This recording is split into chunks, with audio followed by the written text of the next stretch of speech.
Salut à tous. Alors aujourd'hui, je voudrais vous parler des prochaines élections présidentielles qui auront lieu en 2022. Nous avons élu à la majorité un gouvernement qui ne représente ni la France ni les Français. Ces hommes et ces femmes qui forment le gouvernement actuel sont censés représenter et travailler pour les intérêts des Français et de la France. Ce n'est pas le cas. Ils ne fournissent pas le travail voulu, ne tiennent aucune de leurs promesses électorales et préfèrent privilégier les intérêts des plus riches, des lobbies, des banques et des grandes puissances économiques. Français, Françaises, en tant que patrons du gouvernement, nous avons le droit de mettre fin à leurs contrats. Nous avons même le devoir de les mettre dehors pour notre sécurité sanitaire et économique, pour que nous puissions vivre pleinement de notre travail, que nous puissions vivre dignement et pour que nos enfants héritent d'un monde où la mafia gouvernementale, les patrons voyous, la loi du business et de l'argent ne règnent plus en maître.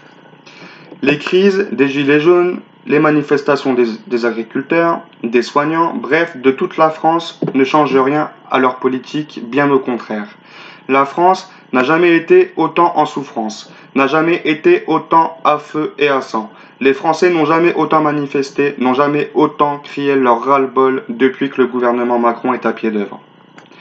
Ils nous envoient leur police, créent des pelotons toujours plus mobiles et toujours plus agressifs afin de nous faire taire, afin que nous ayons peur de faire entendre nos voix, afin que nous ayons peur d'aller manifester, afin que nous ayons peur de nous unir pour lutter contre l'appauvrissement de notre pays et de notre société.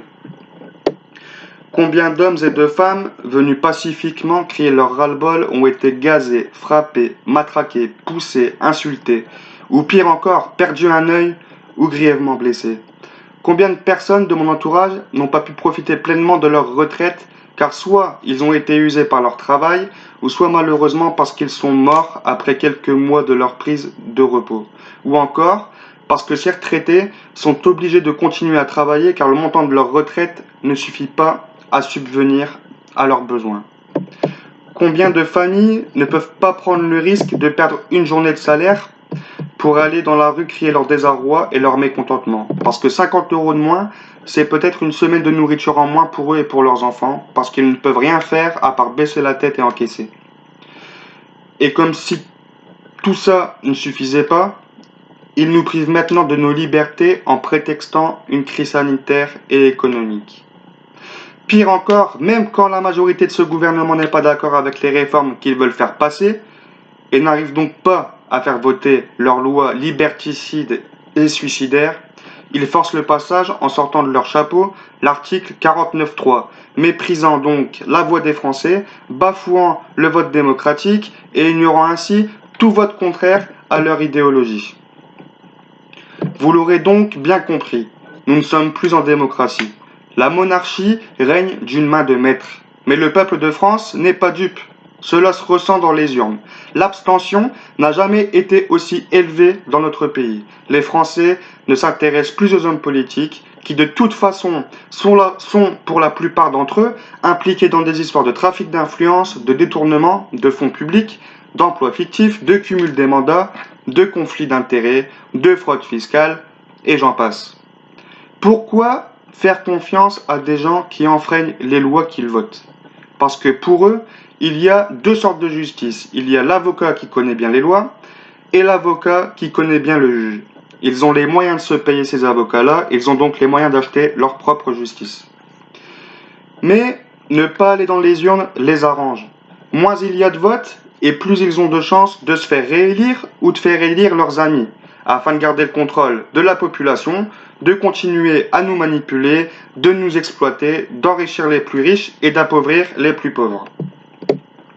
Nous avons les moyens de faire bouger les choses, de mettre fin à leur petit manège et de construire la France que nous voulons, une France plus équitable, plus juste, plus honnête. Nous pouvons avoir la force, la volonté, l'intelligence de faire tomber le système qui est néfaste pour la majorité des Français. Mais comment? Eh bien, je vais vous le dire. Le monde que nous connaissons aujourd'hui ne sera certainement pas le même que nous avons connu. Car nous avons eu des crises, mais nous allons en connaître bien d'autres et bien plus vite que nous le pensons. Nous avons une occasion lors de cette élection de faire entendre tous ensemble notre mécontentement, notre ras-le-bol d'une politique de bas étage. Nous avons une occasion en or de leur dire que sans nous, sans l'appui du peuple, sans la voix du peuple et sans le peuple, ils ne sont rien. Et c'est là que le jeu de la démocratie peut être intéressant. Personnellement, je n'ai jamais voté de ma vie. Mais à cette élection, je sais que j'ai une carte à jouer. Si plus de 50% de la population vote blanc, le gouvernement ne représente donc pas le peuple, il n'y a donc pas de gouvernant ni de gouvernement.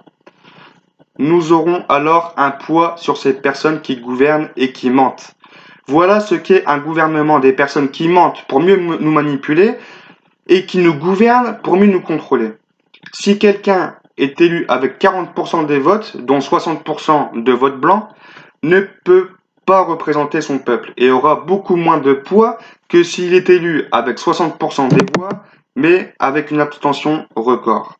L'abstention est notre pire ennemi. Il faut aller dans les urnes, même si c'est pour voter blanc ou nul, car toutes les voix comptent, même celles-ci.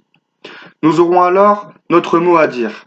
Nous pourrons alors leur dire que nous ne sommes pas d'accord avec ce qu'ils font et nous pourrons alors, avec les lois qui nous le permettent, mettre dehors le président parce qu'il ne fait pas son travail. Nous aurons le poids qu'il faut pour le faire car son peuple ne l'aura pas élu à la majorité. Ils ne pourront donc pas faire ce qu'ils veulent et devront alors prendre en considération la voix des Français. Voilà le grand levier que nous pouvons mettre en place. Une première pierre à l'édifice de notre révolution, car nous avons tant de choses à faire pour pouvoir prendre notre indépendance de cette monarchie gouvernementale et financière. Ce levier permettra de nous rassurer, de savoir que nous ne sommes pas seuls et que la majorité des Français pensent la même chose. Ce levier permettra de réveiller tous ceux qui dorment. Ce levier fera alors peur à notre monarque pour qu'il se dise que la révolution est en marche, pour qu'il se dise qu'il faut enfin qu'il serve les intérêts des Français et seulement des Français. Nous devons nous mobiliser. Les manifestations, les paroles, les cris, la violence ne suffisent pas. Il faut que les actes suivent.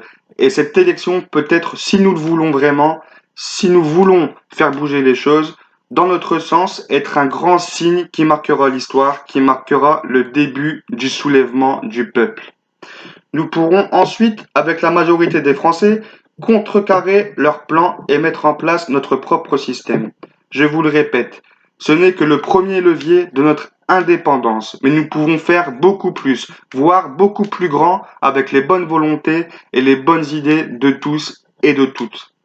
Français, Françaises, allez voter, votez nul, votez blanc, votez juste, mais votez pour le bien de la France, des Français et de ses enfants.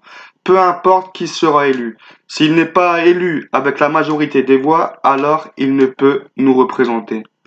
Nous avons maintenant plus d'1 an pour nous mobiliser, pour faire passer le message à vos proches, à vos amis, à vos voisins, car j'en suis sûr, ce jour sera un grand jour pour nous tous. Ce jour marquera l'histoire, ce jour sera le début d'un nouveau monde, de notre monde. Vive notre nouvelle République, vive notre nouvelle France. À bientôt.